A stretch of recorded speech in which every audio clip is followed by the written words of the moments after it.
So the next call is going to be Daniel, and we have a busy queue today. My goodness, people really want to talk to us today.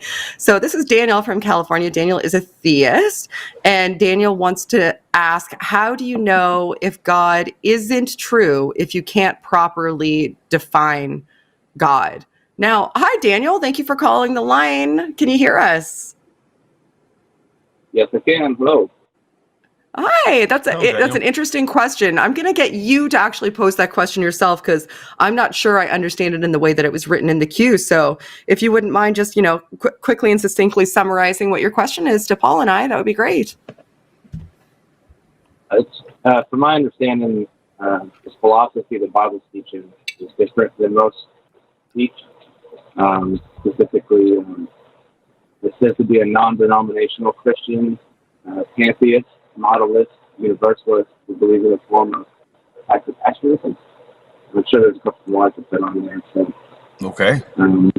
It seems to me that I would define God as, or the Bible defines God as a conscious existence, based on him saying "I am" to Moses, and then other things in the Bible like God is truth, he is love, all knowledge comes from God. So in that sense, everybody believes in God. We just want to recognize this person. Paul, are you hearing Daniel okay? Because I'm not. It's very, very low. I was wondering if it was just might be me. If Daniel, perhaps if you can get closer to your microphone. Yeah. It's very difficult to make out. A little closer. Is that better? That is a little bit better. Yeah, it sounded like you were like across the room underwater. So if you don't mind just kind of repeating that for me. Yeah. Oh yeah, if you don't mind repeating some of the last of that again for me, that would be amazing. Please, thank you. Oh yeah, just that my understanding, the Bible seems to describe God as a conscious existence based off God saying "I am" to Moses.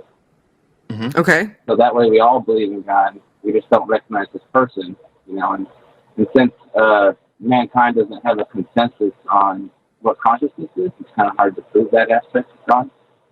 Sure. That's what, that's why we have things like intelligence design. Yes.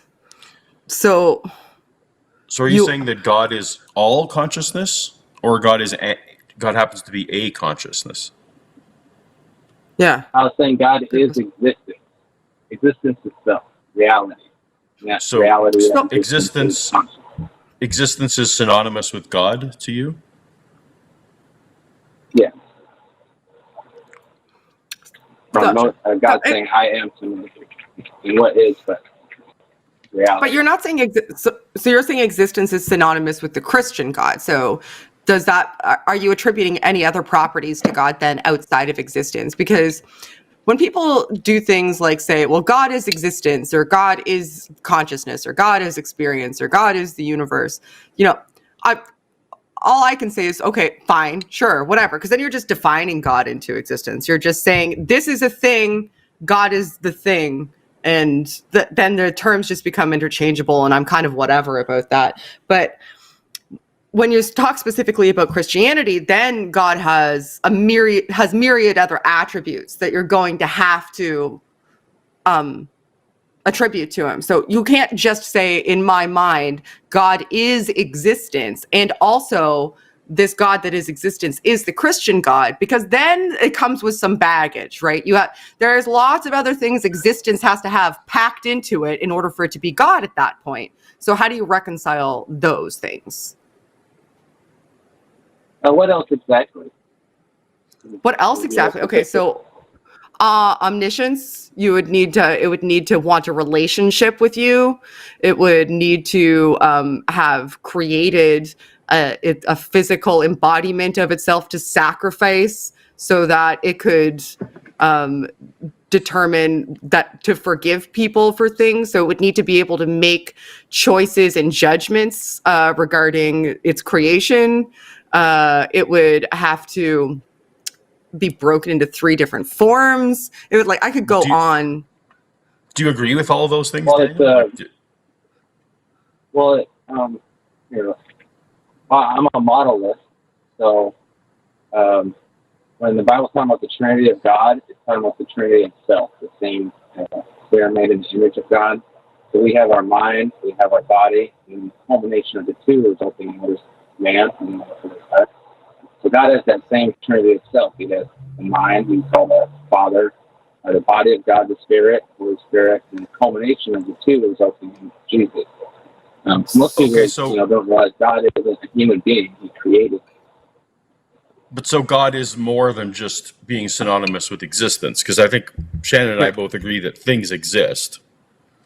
And so you've now said that God isn't just existence. It's an aware. Okay.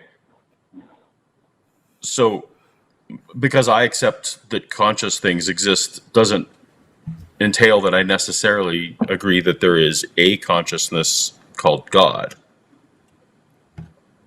Right. Yeah, but that's what I was saying. That's why until, people come to an agreement on how to prove consciousness, we won't be able to do it on that level.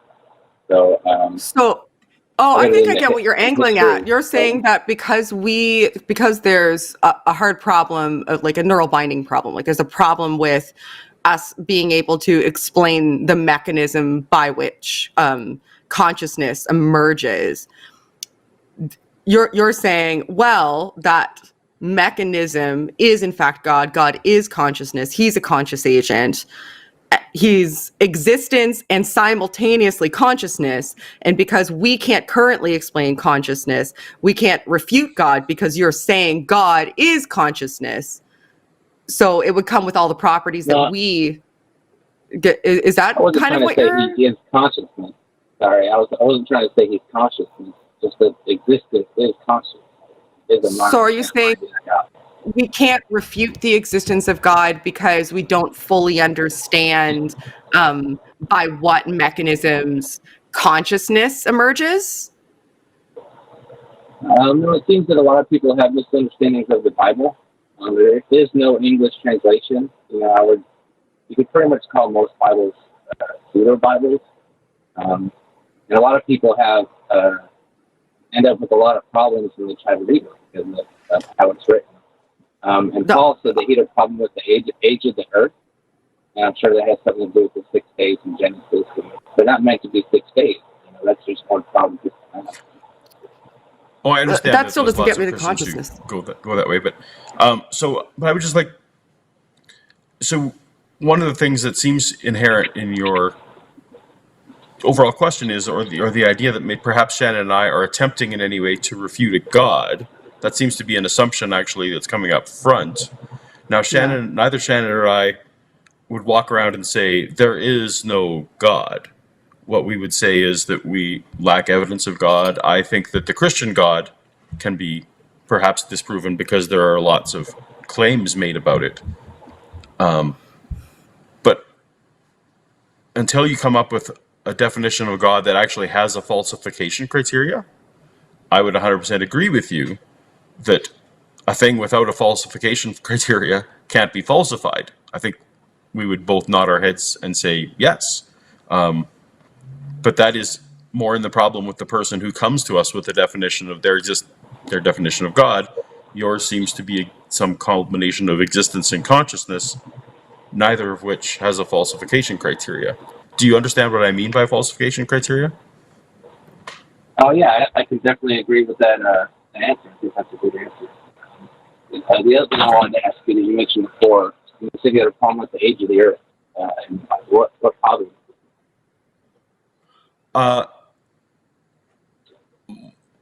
My problems were with the belief that the earth is less than 10,000 years old that I used to hold. There are many, many, many lines of evidence that I now understand that converge to tell us that that is a ridiculous notion, or at least a non-provable notion, with a ton of evidence against it, starting with radiometric dating and going to virtually every dating method that we have, even including we have calendars that are older than that. So, but the fact that, I know that a lot of Christians hold that the earth is old, that the earth is 4.3 billion years old, and they have no problem with that. And that's great. That's a different line of Christianity than what I was. I gave that example at the top of the show, only a thing that got me started questioning. Yeah, people seem to get hooked up on that, though.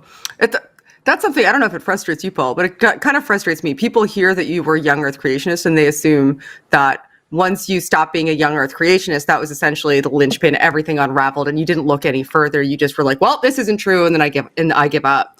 When in fact you delved deeper, and it wasn't until you came to the end of that journey, which involved delving deep into theology and history, that you finally were able to cast it aside. So I don't want you, in this conversation specifically, when you were discussing consciousness, to get caught up on the minutia of things that people can misinterpret from the Bible, because what I'm hooked up on here in this conversation is you've said that God is existence and God is consciousness, but is also somehow also specifically the God of the Christian Bible.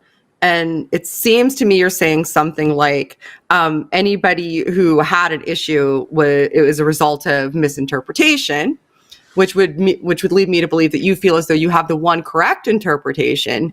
And the issue to right there, that's a problem to me. The fact that there are so many multiple and varied interpretations seems like a problem if it's something that's supposed to be very clearly and well defined, so that we can all believe in it. It shouldn't require a personal experience. It should be very clearly and well defined. It shouldn't be like, well, this guy has the interpretation and other people who interpret it differently, obviously they're wrong and that's the issue.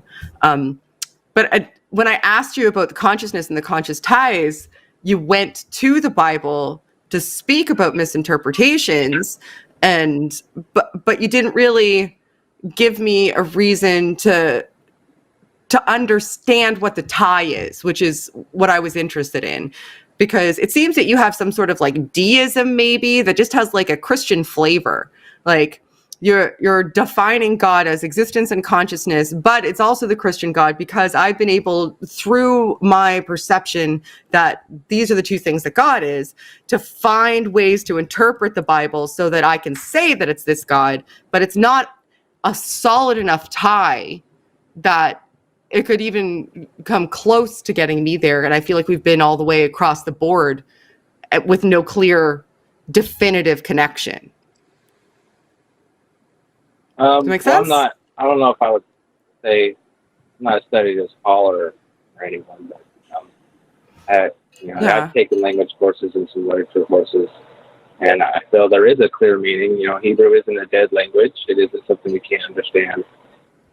What you do have to understand is the concept, though, because the concept is part of how they're interpreting the language.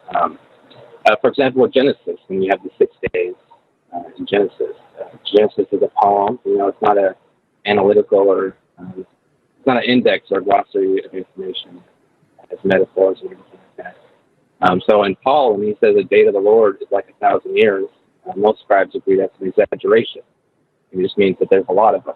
So the 7 days in Genesis are seven, better translated as seven ages of creation. But we're back to young Earth creationism, though, and I'm still trying to clearly figure out how you get existence and consciousness as your definition of God tied to the Bible. I understand that there might be misinterpretations of young Earth creationism that make it flawed. Sure, whatever, great, whatever, fine. But how do I get from your definition to Bible and Christian God? I gotcha. Yes, when God said "I am" to Moses, there's generally I'll go ahead and correct me if I'm wrong, but I think there's 3 translations there: that I am who I am, or I am what I am. And most denominations, from my understanding, pick the latter two, because the first one is only interpreted as being pantheistic. But he said "I am" twice to Moses right there, and if you pick the second translation, it comes down to only "I am." So contextually, it seems that "I am" is the proper translation. When you go through the Bible, you see they equate God to truth, so they're really synonymous. And what's truth but existence? They just believe that existence is aware. They call God love. All knowledge comes from God. All our knowledge comes from existence. It just seems to be very coherent with the Bible. Okay, but the internal coherence of the Bible, it doesn't speak to the truth of a God. It speaks to the internal coherence of the Bible. Right. Yeah. I'm Yeah, still not pulling out the connection. I am going to have to let you go soon, Daniel, because we've been talking for a little while, and there's like a bunch of other callers in the queue. I'm not even sure we're going to be able to get to all of them. And This is Daniel, is interesting, the though. thing you wanted to call about this disproving of God? Because I hope you're not getting the impression at any point that Shannon and I, or most atheists, have ever tried to disprove God. That's not a thing that's happening. We are unconvinced of gods. So you referenced that it was because of a faulty definition. And as I said, until someone comes with a definition that has falsification criteria, we're going to nod our heads all day long and that's a definition that you can't falsify, and we'll just all shrug our shoulders and our lives will be unaffected. Right. Yeah, I just wanted to point out that there's a lot of misinformation about the Bible, and misinformation is the best way, to hide information. So I would say that's the first problem most people have.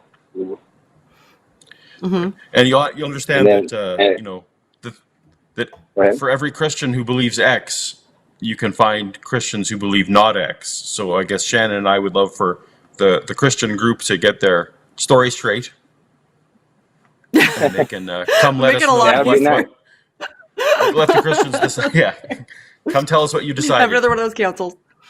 All right, Daniel, I do have to let you go, Daniel. I want to say thank you for calling. Can I share one more thing with Paul? Yeah, sure, absolutely. And then I do have to let you go, though, because there's other people waiting. Go ahead. I wanted to share something about radiometric dating. Most people don't know. Most people know about the rate of decay. It's good science. Most people know that when lava cools, it relatively has the same amount of materials in it, which is where we have a starting point. When we age it, that's how we get our number. But most people don't realize that lava is radioactive. So you have a radioactive material which includes aging, it implies aging, that cools, always relatively has the same amount of those radioactive elements. So you got an aging material that cools down and acts like it's never aged before. And that's still an unknown. We have no idea why that is. Sure, so, Daniel, and do you know what? Point that out.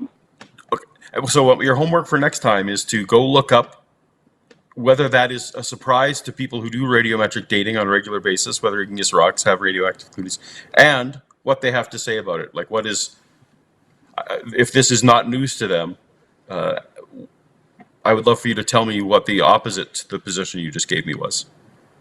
But next time. Oh, well, okay, sorry, go ahead. All right, we will let you go, Daniel. Thank you very much. Hey, thanks for checking out this clip for The Line. While you're here, hit that like button, hit subscribe, turn on notifications, and then share this with that bitter uncle of yours who loves talking about the good old days.